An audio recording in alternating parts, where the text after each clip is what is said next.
এলাকা দেখেও কিন্তু আমাদের সম্মান করে। আমি মনে করবো তোমরা ভবিষ্যৎ এরকম বড় অফিসার, বড় জায়গায় চলে গেলে আমাদের শিক্ষক যারা তোমাদের লেখাপড়া করেছে তাদের দেখে তুমি শ্রদ্ধা করবা, সম্মান করে বসতে দিবা। আমি গততে আদর্শ স্কুলে একদিন গেছিলাম, ক্লাস চলাকালীন সময়ও আমার বাচ্চারা সব আমার দাঁড়াইছিল যেন আমার স্যার আসছে। তারা উকিমারি দেখে, জ্বালানার ভাগ দিয়ে দেখে যে স্যার কেমন আছে, স্যার কোথায় আসলো, স্যার কেমন করে যাচ্ছে, এটা দেখার জন্য চেষ্টা করে। আসলে আমরা যারা স্কুল চালাই তাদের আসলে চোখ যদিও দুটা, চোখ কিন্তু অনেক। তোমরা কোথায় কি করো আমরা বলতে পারবো। আমি জোর গলায় বলতে পারবো 417টা বাচ্চার বাড়ি কোন দুয়ারে, কোথায় বাড়ি, তাদের বাপ মা কি রকম, আমি সব বলতে পারবো।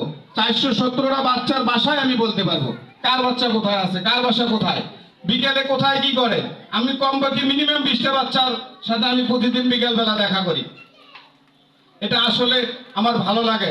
আজ থেকে 4 দিন আগে হারিয়ে যাচ্ছে, কারণ এই আমি 3 বছর তোমাদের মাঝে ছিলাম। আমি তোমাদের পিতার মতন ছিলাম, ভাইয়ের মতন ছিলাম, আঙ্কেলের মতন ছিলাম। তোমাদের সাথে আমি অনেক নাচছি, গাইছি, খাইছি। আমি অনেক বাচ্চাদেরকে হাতে তুলে খাইছি। এটা কেউ বলতে পারবে না যে আমি খাই নাই। যে খাওয়াইতে যাচ্ছে সে হাত ধোয়া হোক আর হাত ধানোয়া হোক, সে ভর্তা হোক বা ছানা হোক, আমি সবারই পাত থেকে প্রায় অনেকের তুলে খাইছি। এটা আসলে আমি ভুলতে পারবো না যে আমরা তোমরা আমাদের পিতার মতন ভালোবাসো।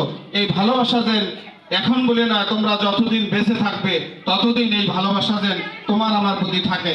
আজকে তোমরা 5ম শ্রেণী থেকে চলে যাচ্ছ, তোমরা একদিন ম্যাজিস্ট্রেট হবে, ডাক্তার হবে, অফিসার হবে।